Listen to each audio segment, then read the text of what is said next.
देश में सत्ता की हैट्रिक लगाकर प्रधानमंत्री नरेंद्र मोदी की अगुवाई में बीजेपी भले ही इतिहास रच चुकी है, लेकिन दक्षिण भारत के कुछ राज्य अभी भी बीजेपी से दूर हैं।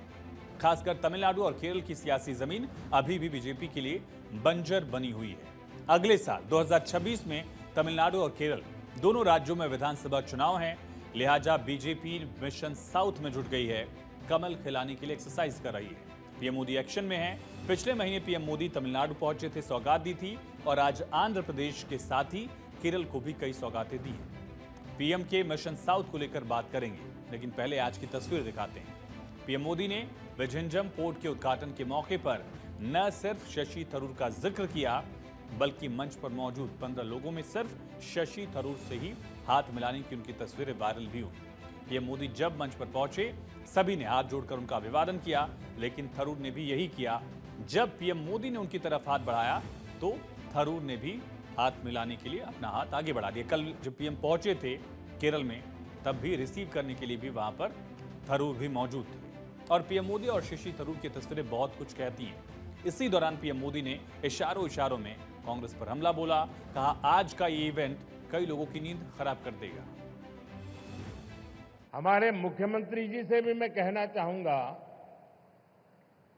आप तो इंडी अलायंस के बहुत बड़े मजबूत पिलर है। यहां शशि थरूर भी बैठे हैं और आज का ये इवेंट कई लोगों की नींद हराम कर देगा। तो पीएम मोदी ने केरल को सौगात देते हुए विझिंजम पोर्ट का उद्घाटन किया। प्रधानमंत्री ने विकास की बात की, कहा विदेशों में खर्च किए जाने वाला धन अब घरेलू विकास में लगेगा। पीएम मोदी ने पॉप फ्रांसिस के निधन पर शोक व्यक्त किया। ईसाई आबादी तक भी बीजेपी की पहुंच को मजबूत करने का प्रयास किया, क्योंकि केरल में ईसाई आबादी 18.5% के करीब है। हम सबके लिए कुछ ही दिन पहले दुख की बड़ी घड़ी आई है। कुछ दिन पहले हम सभी ने पोप फ्रांसिस को खो दिया है। पोप फ्रांसिस की सेवा भावना, क्रिश्चियन परंपराओं में सबको स्थान देने के उनके प्रयास, इसके लिए दुनिया हमेशा उन्हें याद रखेगी। केरल के बाद पीएम मोदी आंध्र प्रदेश पहुंचे, यहां पर भी सौगातों की झड़ी लगा दी। 58,000 करोड़ रुपए की योजनाओं की सौगात दी। मिसाइल परीक्षण रेंज की आधारशिला रखी। मिसाइल परीक्षण रेंज की लागत 1,460 करोड़ रुपए। 7 राष्ट्रीय राजमार्ग परियोजनाओं का उद्घाटन भी पीएम ने किया। और अमरावती वो धरती है जहां परंपरा और प्रगति दोनों साथ चलती है। पीएम ने कहा कि जहां बौद्ध विरासत की शांति भी है और विकसित भारत के निर्माण की ऊर्जा भी है। पीएम मोदी ने विकास का जिक्र किया। एक सपना सच होते दिख रहा है। एक नया अमरावती, एक नया आंध्र। अमरावती वो धरती है जहां परंपरा और प्रगति दोनों साथ चलते हैं।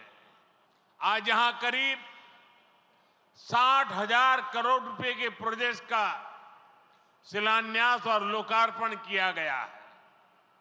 ये प्रोजेक्ट सिर्फ कंक्रीट का निर्माण नहीं है, ये आंध्र प्रदेश के आकांक्षाओं की, विकसित भारत की उम्मीदों की मजबूत नींव भी है।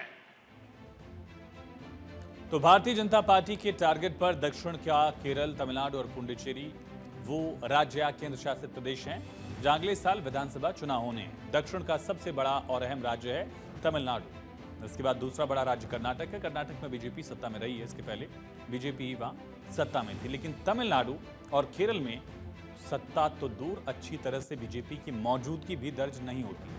यही वजह है कि बीजेपी तमिलनाडु और केरल दोनों ही राज्यों के लिए खास प्लान पर काम कर रही है। इसी मिशन को धार देने के लिए पीएम मोदी खुद मोर्चा संभाल रहे हैं। पिछले महीने रामनवमी पर तमिलनाडु के रामेश्वरम पहुंचे थे और आज केरल के तिरुवनंतपुरम पीएम मोदी पहुंचे।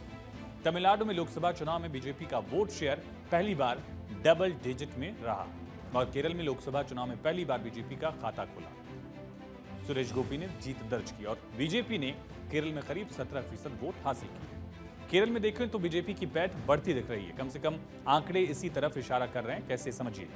2024 लोकसभा चुनाव में पहली बार बीजेपी का खाता खुला। सुरेश गोपी जीतकर त्रिशूर से सांसद बने और इसी वजह से उनको रिप्रेजेंटेशन देने के लिए केंद्रीय मंत्रिमंडल में जगह दी गई, मंत्री बनाया गया। खास तिरुवनंतपुरम सीट भी रही जहां पीएम मोदी मौजूद थे। राजीव चंद्रशेखर ने यहां शशि थरूर को कड़ी टक्कर दी। थरूर अपनी सीट में 16,077 वोटों से ही बचा पाए और बीजेपी ने 16.68% वोट हासिल कर अपनी स्थिति को और मजबूत किया। और इस लोकसभा चुनाव में 2024 में बीजेपी ने केरल की 11 विधानसभा सीटों पर बढ़त बनाई। 2021 के विधानसभा चुनाव में बीजेपी को सिर्फ 11% वोट मिले थे, कोई विधायक बीजेपी का नहीं बना था। इसके बावजूद लोकसभा चुनाव में बीजेपी ने 11 सीटों पर, विधानसभा सीटों पर बढ़त बनाई। एक सांसद बीजेपी का जीता, दूसरी तरफ थरूर अपनी सीट बमुश्किल बचा पाए। इसके बाद से बीजेपी को लग रहा है कि इन दोनों राज्यों में बीजेपी की स्थिति पहले से मजबूत हो सकती है। लिहाजा पीएम मोदी ने खुद मोर्चा संभाला।